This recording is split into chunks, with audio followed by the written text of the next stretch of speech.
저희가 이전에 태양건설 관련해서 영상을 찍었잖아요. 네. 지금도 계속 이슈가 되고 있어요. 이렇게 사태가 크게 나온 거에는 정부의 책임도 크다. 사실 제 관점에서 보면 정부가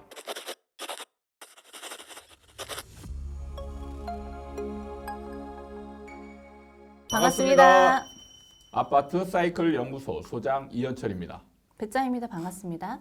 네. 저희가 이전에 태양건설 관련해서 영상을 찍었잖아요. 네. 지금도 계속 이슈가 되고 있어요.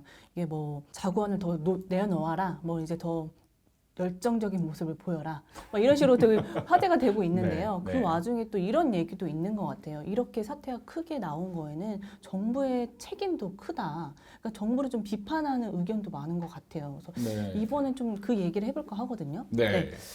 선생님이 보시기에는 이 지금 태양건설 사태에서 정부의 지금 대응 이런 게 어떻다고 보시는 거예요? 뭐 잘하고 있다, 아니면 뭐 잘못하고 있다, 뭐 의견이 어떠십니까?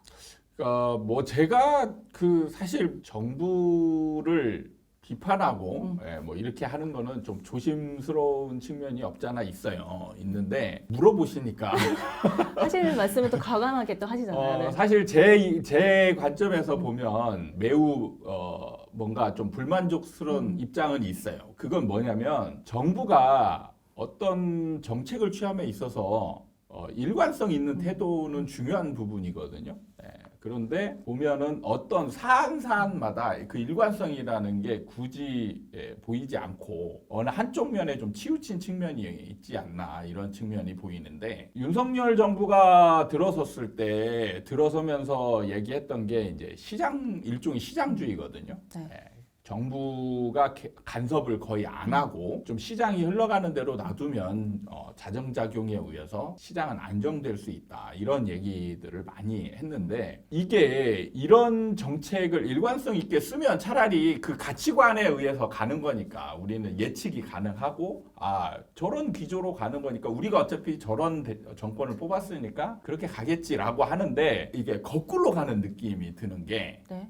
지금 태영 사태 관련해서, 그리고 둔촌주공 관련해서, 그리고 레고랜드 사태가 발생했을 때 여러 가지 측면에서 보면 시장주의적인 모습은 전혀 볼 수가 없었거든요. 기업이 뭔가 위기가 생기면 그 위기를 좀 뭔가 정부 입장에서 도와주는 듯한 모습들은 굉장히 지금 여러 군데서 지금 보여지고 있어요.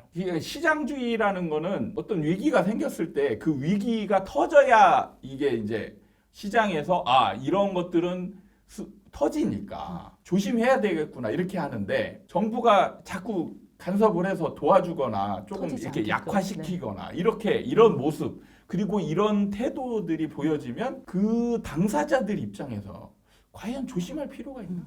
이런 느낌이 나거든요. 그런데 사실 이렇게 그냥 도와주는 거면, 처음에는 시장주의라고 했지만 그래도 뭔가 위기가 생겼을 때 정부는 도와줘야 된다, 이런 입장이면 저는 또 그것도 괜찮다라고 생각을 해요.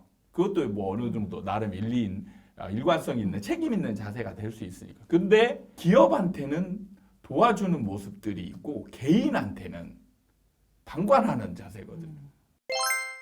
이렇게 보면요, 정부가 도와주는 명분을 보면 이게 네. 저 전체 건설업계에 뭐 파장이 클 것 같아서 뭐 그거를 뭐 안 하기 위해서 뭐 지원을 해주겠다, 이런 식으로 나오는데, 이게 지금 무리한 PF 대출로 인해서 지금 사태가 벌어진 거잖아요. 그럼 비단 태양건설만의 문제가 아닐 수도 있을 것 같은데, 네. 다른 건설업계도 이렇게 또 사태가 나올 수도 있는 거죠. 그렇죠. 소장이 보시기에는 정부 입장에서는 그럼 이런 사태가 발생했을 때 네. 어떻게 대응하는 게 가장 좋을까? 뭐 소장님 생각하시긴 도와주는 게 맞다, 뭐 아니면 스스로 해결을 하게끔 놔두는 게 낫다. 그러니까 이런 경우는 정답이 있을 수는 없겠지만, 저 같은 경우는 이런 경우는 터지게 놔두는 게 나은 거예요. 한 사람이 살다가 골마 터지는 상처가 있잖아요. 네. 그럼 이거를 사실 가장 치료하기 쉬운 방법은 터트리는 거예요.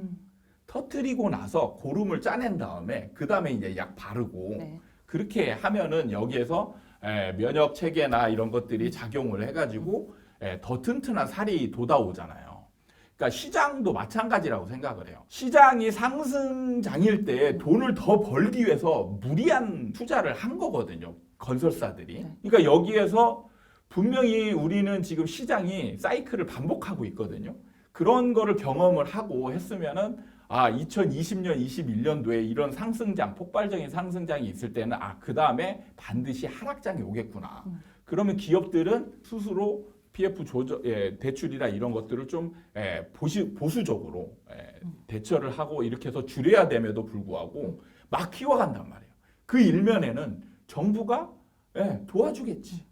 라는 일면의 기대도 있을 거란 말이에요. 그러니까 이런 경우에는 정부는 단호하게 대처해서 니네들이 잘못하는 거는 니네들이 책임져라. 대신에 이제 말씀하신 대로 이게 이제 일종의 연쇄부도 이렇게 날 수도 있는 상황이 벌어질 수도 있기 때문에 터트릴 건 터트리고 터트리는 상황에서 이제 발생할 수 있는 심각하지 않은데 조금은 어느 정도 위험성, 리스크를 가지고 있는 회사들까지 이제 연쇄 도산할 수 있잖아요. 그러면 이런 데들을 좀 이제 지원하든지 아니면 이렇게 방어적으로 해서 터트릴 거는 터트리고 지원을 다른 쪽으로 해서 시장을 어느 정도 내성을 키워가는 게 중요하지 않나.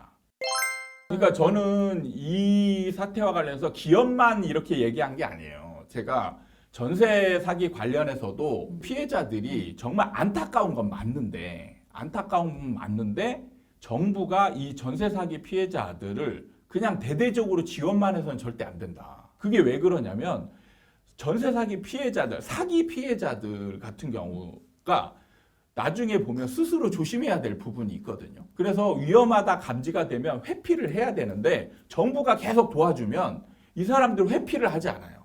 그냥 가버려요. 그러니까 정부가 계속 도와주기만 하면 이 시장의 참여자들은 조심해야 될 부분에 있어서 조심하지 않는 부분이 있어요. 그러니까 어느 정도 시장주의적인 모습은 보수 정부나 진보 정부나 필요한 측면이 있어요.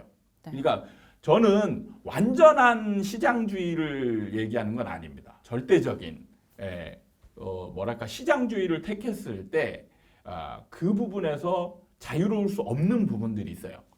그 부분이 이제 어느 부분이냐면 바로 임차권에 있어요. 전세 사기 피해자도 있지만 임대인들에 비해서 임차인들이 협상력에 있어서 굉장히 불리한 측면이 있거든요. 이런 경우에 시장에다 내버려 두게 되면 임차인들은 계속 피해를 더 많이 입고 가격은 계속 올라가고 이런 측면이 있어요. 그래서 임대차 보호법이라는 게 생겼고 임대차 보호법에 어느 정도 강화, 유지는 필요한 측면이 있는 거예요. 그러니까 이런 최소한의 측면에서 이제 정부가 개입을 할 필요는 있는데 나머지 상황에서 정부가 과도한 개입은 오히려 시장을 약화시키는 경쟁력을 약화시키는 측면이 오히려 강화되기 때문에 저는 정부가 이런 부분 특히 이제 지금 태영 사태 관련해서는 진짜 시장주의적인 모습을 취해야 되는데 오히려 공산주의적인 사회주의적인 그런 모습을 취하는